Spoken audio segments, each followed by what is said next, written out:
strategies for keeping family separation out of court with the best outcome for the child or children is our discussion today in Parenting. Jill Goldson's spent decades working as a mediator with separating parents together with their children, as well as running thousands of mediations. She's advised government policy on family law and is a researcher. Jill Goldson's grounding principle is that child-inclusive work with families can make it better for everyone. She says a nationwide, fully funded mediation service is available to families, but not enough people know about it. And she's just published a book setting out what she's learned over the years from working with families. Jill's in the Tamaki Makaurau Auckland studio. Morena, thanks for coming in, Jill. Morena, Catherine, nice to be here. Thank you for having me on the program. At the outset, this is such a stressful time in the lives of separating parents. And there is a continuum of experiences, isn't there, Jill, from some who just seem to be able to get through, to come to agreements about co-parenting, to come to agreements about separation of assets, and then others can end up in very extreme standoffs and circumstances. How would you overview some of what you've seen? And then we'll talk about the elements of doing it well. Well, look, you're absolutely right. There's always a continuum, and some people seem to flow through this transition. Others have more of a struggle. I think it's very, very important for parents to understand, however, that this is a struggle that they can get some really skilled help with. And I'm talking about help for parents and for children. And so for some considerable years now, parents have needed to go into FDR mediation before they can go into court, which is, an important move because families tend to do better outside court processes, with the obvious disclaimer that I'm not talking about situations of violence or abuse, etc. I lobbied very, very hard to involve children, and if I could just give a 2-second story on that, Catherine, I was working as a family court counsellor right back, probably 30 years ago, 28 years ago, I'm not sure. And one day I sent an invoice to the Ministry of Justice, which was then called Department for Courts, and on my invoice there was an invoice saying I had seen parents and children together, and I got a response saying, sorry, we can't pay an invoice like that. We don't have children involved in these situations. So I think that was the starting pistol, because every cell in my family therapist's body basically knew that was not the right way to go. Could you then overview for us what's you dubbed the Goldson model, which is child-inclusive mediation? I'm just wondering whether historically it was perceived as it was too hard or too stressful, or a child would feel like they have to choose. Like, what was the backstory to not having children in this situation? Well, I think that the whole notion of separation and divorce still, ironically, carries some sort of stigma, albeit everyday, common occurrence for huge numbers of families. There has been a sense of this is not children's business, and I suppose what has happened is that we understand fully that this is children's business, and children's best interests in parenting disputes are served by that child's participation. So if I could just say that there's robust evidence to tell us that, first of all, children are far less stressed and anxious when they are appropriately involved in discussions about separation and arrangements. And secondly, parents typically will lower their conflict more readily and reach an agreement with each other when they can actually hear what their children are saying. Now, when I talk about child participation, I'm not talking about children being asked to choose. I'm talking about someone who is very skilled at speaking with children, who understands what's happening with child psychology, just to talk to the child and find out how that child is feeling. Can you explain how it's worked? Because the Act was finally passed in 2021, making it mandatory that mediators ensure children are given reasonable opportunities to participate in the decisions affecting them. So could you give us perhaps a case study as an example of how that is now happening? Well, a case study that would come to mind is a little boy I've actually talked about in the book, who I've called Toby, and Toby had very, very high conflict parents to the extent that, rather typically there was no communication between the parents at all. Toby was enrolled by each parent in respective soccer teams, so this little boy was basically playing soccer in two different parts of the city. And he began to get very panicky at 11 that one day soon there would be a soccer draw put up on the notice board where he would discover that the team that he was in was going to play the other team that he was in. And his anxiety and humiliation was deep. And to take a case like that into court, where this little boy was asked to make a choice, because this child was saying, I don't want to be at Dad's anymore on a Saturday, and Dad was saying, well, you're with me on a Saturday. Has your mother put you up to this, etc., etc. By being able to talk to this little boy and actually find out what was going on and have him trust me to talk to his mum and dad about what was going on without accusing, but just saying this is what happens to children when they have divided loyalties. Now, that's so much more easily settled out of court, obviously, than in a court process. Okay. What does the research say, your research suggests, about the benefits of child-inclusive work? And again, you might want to give another example or two of how that can work and how that can happen. Well, the research is quite conclusive. I did another piece of work back in about 2006, actually, called Hello, I'm a Voice, Let Me Talk. And I interviewed 26 children, 34 parents, and it was absolutely conclusive that the children felt hugely better, and so the children would say things like, I was able to say what I wanted to say without being told I was wrong. Another child said, it helps Mummy and Daddy to borrow us off each other. A parent said, all that aggro, but it's not fair. You realise in the end you both want what's best for the children. And another one said, at least the kids could see we were trying to get something done. So, with that piece of research, the conclusions were pretty clear. There is a case that I have talked about again in my book with a little boy who was being visited by his dad from Eastern Europe.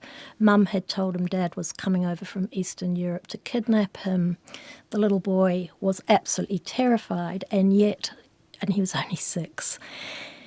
And yet, when I was able to talk with the child was able to remember lots of happy stories about playing with Daddy in the snow in Bulgaria. And so I was able to explain to the parents that they were in danger of making this child very, very unwell, which is the other point I'd like to cover very briefly, and that it was absolutely imperative that they found a way to reach some agreements about visitation for this child and to accept that this child desperately needed to stay attached to both of his parents. So there are many, many case studies, but they all point to the same outcomes. Of course, Catherine, there are going to be some situations that are not able to be managed outside court, but the vast majority are. Speaking of attachment, can you speak a little bit more to it as it pertains to separation? We think of it, first of all, as the primary attachment, a critical process it is of an infant, in the first instance typically to a primary caregiver, but when you're at the point where there is a separation of parents to whom a child is attached, what is the specific issue? What do you need to get right to protect it at that time, Jill? It's a very good question, and it's a very important question, and it's fundamental to this work. Children have not only the need, but obviously the right to belong to their key attachment figures, who are typically parents or other caretakers, to put a child in a position of a double bind where how can I love my mum if my dad doesn't like her? How can I love my dad if my mum says such bad things about him? Creates children who actually become very, very ill. So I do see extremely unwell children. 45% of children who are involved in formal legal processes go on to develop a mental health diagnosis, a formal mental health diagnosis of the anger, depression, oppositional behaviour, conduct disorders, etc. These can be stemmed to the loyalty bind, the divided attachment. I think, Catherine, one of the worst things we see is children trying to adapt their behaviour to suit the needs of the parent they perceive to have the most power over them, the child. And this becomes very, very serious, very, very entrenched. Hence my passion about putting in this preventative measure, which is available in a timely, funded way, before this sort of pattern takes hold. The other thing I just want to say on that is when a child becomes ill as a result of this struggle to stay attached, then this can not only turn into severe mental health problems, but goes on into at their adulthood. And we see these patterns being recreated generationally. So this is what I call a public health issue. It is a public health issue, and we do have the means to start to manage this. They internalise the behaviour they see in their parents, and it affects their own parenting. Let's talk about the mediation service, Jill, funded by the Ministry of Justice. Who is eligible, and is it just not? There's not enough known about it? Well, I don't think there's enough known about it. The Ministry of Justice website is a good place for people to go. We have providers such as the FDR Centre, Fairway, Family Works.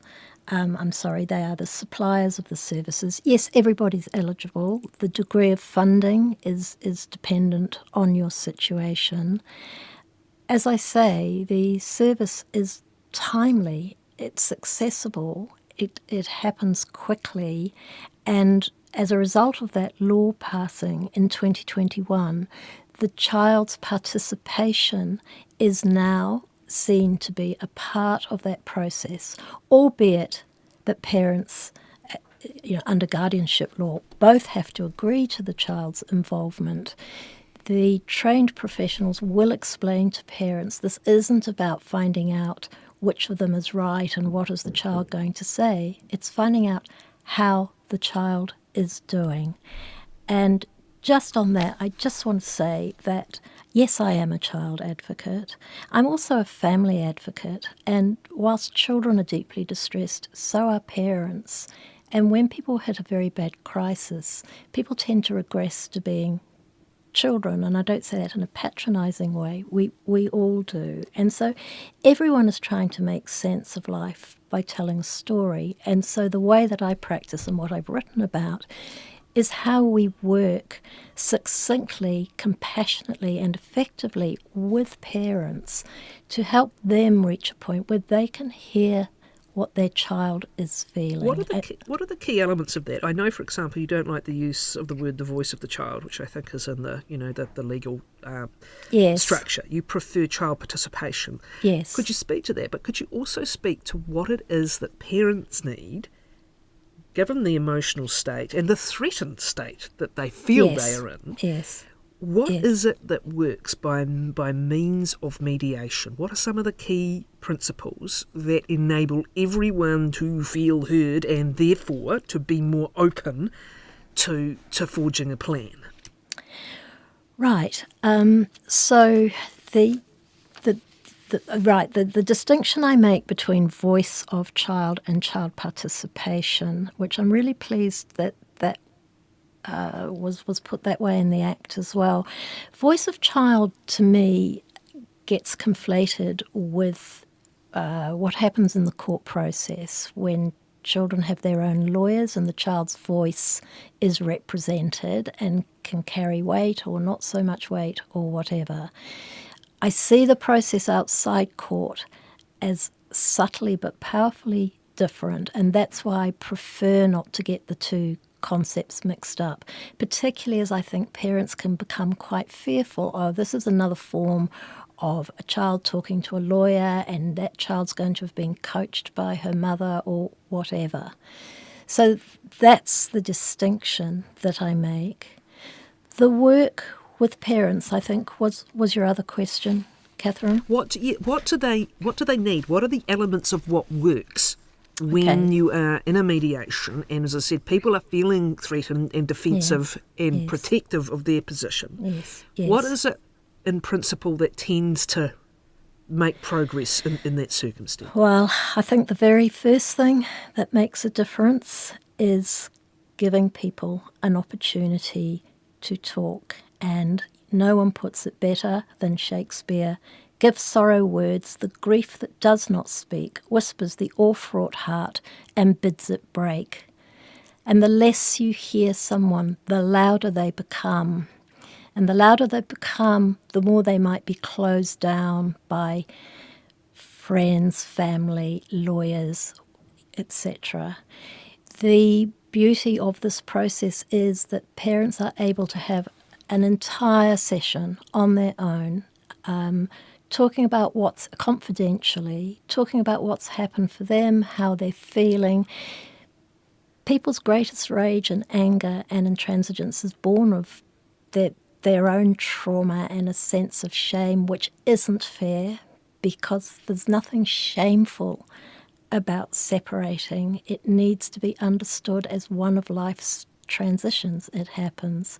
So I think, Catherine, that's what works. When people feel heard, people almost change colour. I mean, when you are carrying so much grief and rage and fear in your heart and you're heard, it allows you to calm right down and to start to listen.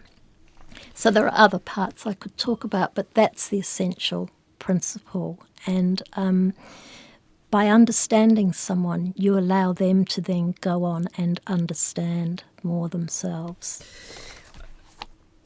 A very small percentage of separated parents do end up in the family court. Yes. How many end up in mediation, however, and is there sufficient availability, Jill? Is there enough of a sufficiently supported by funding and resource for those who would benefit? Yes, the short answer is absolutely yes. And if there's a note of irritation in my voice, it's because I worry that people are not fully aware of this service. Yes, a certain percentage will end up in court, Catherine, and just to talk briefly on that, they are often the cases that need to end up in court, maybe up to 5%. The rest do not need to go to court, or if they do need to go to court, at the very least they will have had a chance to be able to talk through some of the issues and get a sense of where their children are at.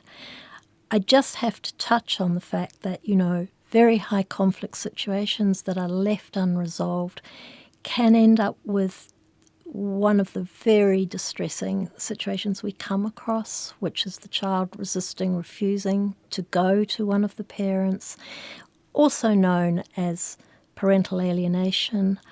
I actually prefer the term child-parent contact problems, less inflammatory, but doesn't mean not a very, very serious issue. These are really red lights flashing. The courts are overburdened. Children are distressed. Delays just abuse the situation still further.